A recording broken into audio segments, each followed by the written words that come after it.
Bonjour et bienvenue sur la chaîne Veille Techno. Dans ce format court, nous allons découvrir les différents protocoles utilisés dans l'informatique. Il en existe un très grand nombre, dont nous aborderons les plus fréquents.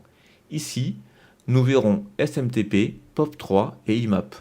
Mais avant de commencer, si vous aimez mon contenu et souhaitez me soutenir dans ce que je fais, merci de vous abonner et d'activer la cloche pour être prévenu lorsque je sors une nouvelle vidéo.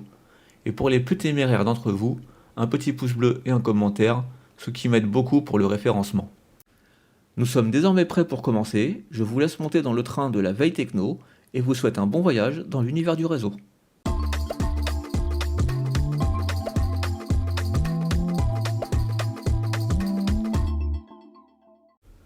Un protocole est un ensemble de règles et de conventions établies qui définissent la manière dont les appareils et les systèmes doivent communiquer entre eux.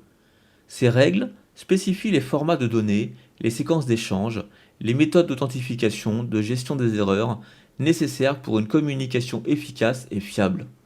Les protocoles sont essentiels pour assurer l'interopérabilité entre différents appareils et systèmes, permettant ainsi à des technologies variées de fonctionner ensemble de manière harmonieuse et cohérente. SMTP, POP3 et IMAP sont des protocoles cruciaux pour l'envoi, la réception et la gestion des emails. Alors que SMTP est utilisé pour envoyer des emails, POP3 et IMAP permettent aux utilisateurs de récupérer leurs emails depuis un serveur de messagerie. SMTP est un protocole de communication utilisé pour envoyer des emails entre les clients de messagerie et les serveurs de messagerie. Il définit les règles pour la transmission des emails, y compris l'authentification, le format des messages et les codes de réponse. POP3 est un protocole de récupération d'emails utilisé par les clients de messagerie pour récupérer les emails depuis un serveur de messagerie. Il permet aux utilisateurs de télécharger leurs emails depuis le serveur sur leur propre appareil où ils peuvent être stockés et consultés hors ligne. IMAP est un protocole de récupération d'emails similaire à POP3, mais avec des fonctionnalités supplémentaires. Contrairement à POP3, IMAP permet aux utilisateurs de gérer leurs emails directement sur le serveur de messagerie, ce qui leur permet d'accéder à leurs messages depuis plusieurs appareils et de synchroniser leurs dossiers et leur état de lecture.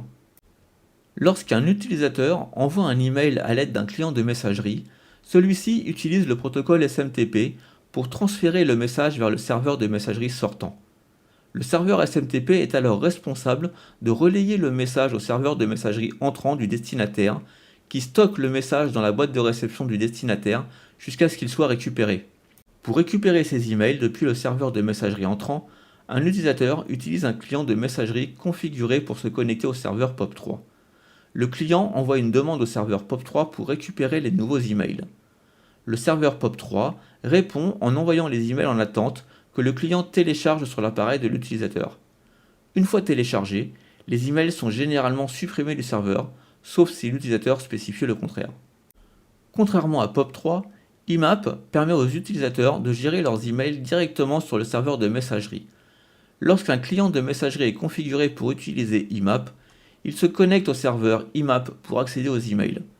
Les emails restent sur le serveur IMAP et les actions effectuées par l'utilisateur, comme la lecture, la suppression ou le déplacement d'emails dans les dossiers, sont synchronisées entre tous les appareils connectés au même compte IMAP. C'est ici que notre vidéo se termine. J'espère que vous avez apprécié notre voyage et qu'il vous a permis d'enrichir vos connaissances. Il ne me reste plus qu'à vous souhaiter une bonne journée en espérant vous revoir très bientôt pour un nouveau voyage à bord du train de la Veille Techno.